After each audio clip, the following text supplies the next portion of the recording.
All right, ladies and gentlemen, you are welcome to another great episode on your favorite political talk show, The Truth with Ben Jokes. Now, the ruling party can keep lying in the news that they have transformed the economy, but the people know what they are feeling. When they go to the markets and they cannot afford their needs, they know how they feel. When Fulani herdsmen attack them on their farms, plunder their farm produce and even their lives, they are the ones who feel the pain. And it has come to a point where many believe that Nigeria can no longer work. The failure of the Tinubu regime has thrown many Nigerians who used to be optimistic about this country into confusion. And many people from the southwest region fall into this category. Lately, the Yoruba Nation agitators have been consistent in their call for division. But few hours ago, they took it to another level by storming the OYO State Secretariat in Agodi, Ibadan, insisting that they must hoist the Yoruba Nation flag. Before I show you details of that story, let me quickly show you this video. Now, I want you to listen carefully to this man, Tope Fasua. Tope Fasua is Tinubu's special advisor on economic affairs. And after listening to this man, you will know why the Nigerian economy is in this present state. First of all, this man was openly bragging that a bag of rice now sells for 60,000 naira, which is double the price they met it, even if it were true, and it is not even true. Secondly, he said it is the responsibility of citizens to force prices down if traders will not do the needful. He literally said, if we go to the market and traders don't sell at cheaper rates, we should argue with them, tell them that dollar has started coming down, and so they must drop their prices. Can you just imagine? Please take a look at this video. Price has fallen by 26%. Yes, rice in Bodija. I mean, I do my survey as well. Rice in Bodija, foreign rice, is selling at 68,000 as we speak. Just last week, Business Day reported in Enugu, prices of food from onion to rice, whatever, are falling. In the north of Nigeria, in some places, they're selling bag of rice at 50,000 as we speak. And every time I get that information, I also let the people in statistics and general, the MBS, to know that, look, guys, you know, please, I'm seeing this information. That's my work. I look at the economy fully. So you're hopeful that inflation... honestly, if we do it right, this next inflation number should come down. For the month of Even if it was 30% or 29%, we should begin to see a deceleration immediately in inflation. From what I know, from what I've surveyed, even Business Day reported about 4 days ago that prices of gadgets were falling.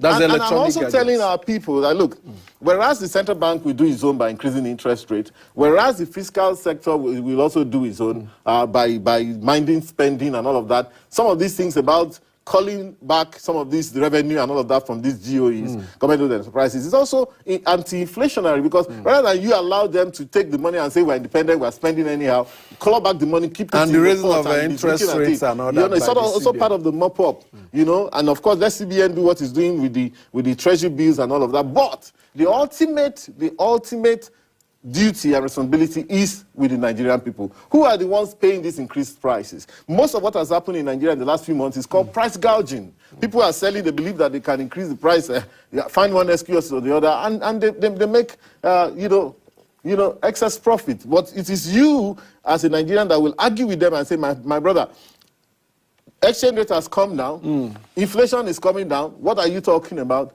Sell this thing to me. And of course, if they don't, look around and you get better alternatives.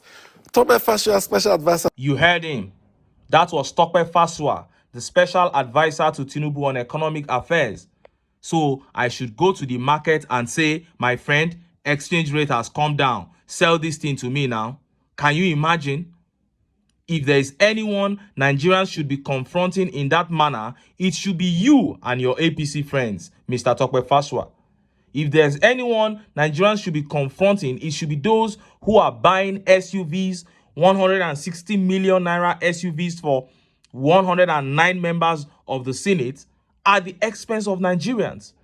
It should be those who are padding budget to the tune of 3.7 trillion while Nigerians wallow in abject poverty and squalor. Those are the people we should be confronting, not a trader doing his or her legitimate business. And look at how quick he is to blame traders, but he reserves no blame for corrupt government officials like him. Now, if this man can come on air and give this as an economic solution to inflation, it is clear that as a special advisor, he's got nothing to offer. And these are the kinds of people handling the economy. What a shame. Now, let us look at that invasion of the OYO State Secretariat by Yoruba Nation agitators in Agodi, Ibadan. Look at how the papers reported it. Alleged Yoruba Nation agitators invade Oyo Government Secretariat, insist on hoisting flag. Some alleged Yoruba Nation agitators on Saturday invaded the Oyo State Government Secretariat Agodi in Ibadan, the state capital. Eyewitnesses said that the masked men were stationed at different locations within the area.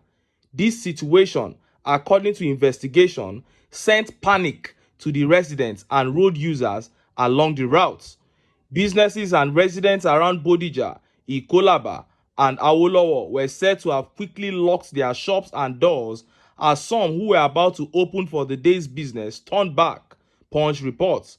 It was further learned that the security operatives on duty at the Secretariat were shocked as they were unable to disperse the agitators until the arrival of policemen from the State Command and other anti-crime agencies in conjunction with the members of the Nigerian Army 2 Division who demobilized them. Operatives of the State Security Network, codenamed Amotekun, were also said to have been on the ground. Motorists plying the route were said to have been making a detour as many other road users scampered to safety.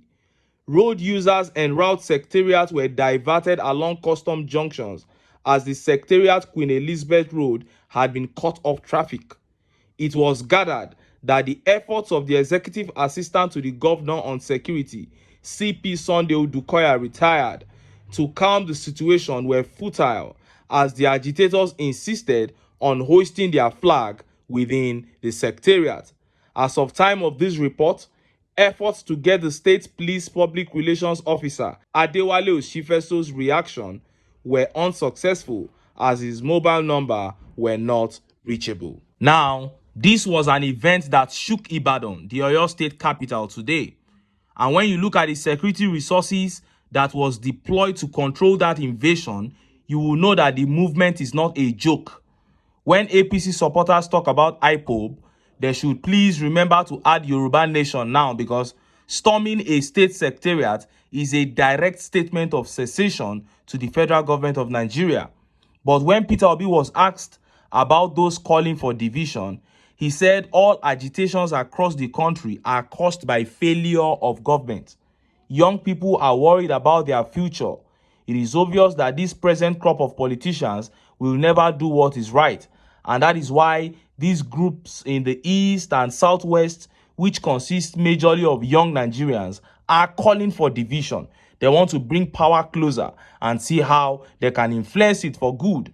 And if you think this is the last you will hear from Yoruba Nation, then you are not smart. These agitations will keep on coming and nobody can effectively predict how these will end up. Personally, I believe that Nigeria is still redeemable if the people can take in their own hands the power to elect and sack a leader.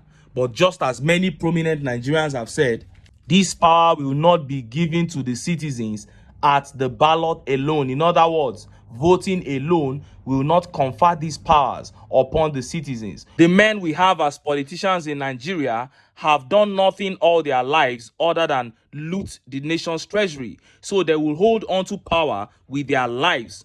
The people must fight to get it because therein lies their freedom. And I keep saying it, no matter how powerful a group of men are, they cannot defeat a united people. Our problem is the sentiments that begrudge us. We must put it aside and look at the bigger picture. We must vote and go out there and ensure that the one we voted is installed through the might of our unity. If we are divided by the tribal and religious sentiments, if we allow the political class to divide us, we will remain powerless. But if the people can stick together and prioritize their own welfare above every other sentiment, then they can go out there and choose a man whose heart beats for the people. And when the opportunity presents itself, the people better be ready to take the opportunity. It is either they do so or remain slaves forever. But until then, make I still enter town. Make I go get some ogbonge political news wey una go like. Why? Because of una. Now I dey here. So, don't go away. Don't go away.